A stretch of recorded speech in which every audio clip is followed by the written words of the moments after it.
Barwala Bhavnagar route પર ચાલતી mini bus કરદેજ નજીક પલટી મારી જતા 10 મુસાફરોને નાની મોટી ઈજા થતા સારવાર અર્થે ખસેડાયા.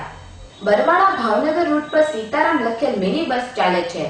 આ બસ બરવાળાથી ભાવનગર તરફ આવી રહી હતી તે વેળાએ બસનું ટાયર ફાટી જતા ચાલકે બસ પરનો કાબુ ગુમાવ્યો હતો અને બસ પલટી મારી જતા 10 મુસાફરોને નાની મોટી ઈજા થવા પામી હતી, જેમને 108 સેવા મારફત સારવાર અર્થે સરચી હોસ્પિટલ ખાતે ખસેડાયા હતા.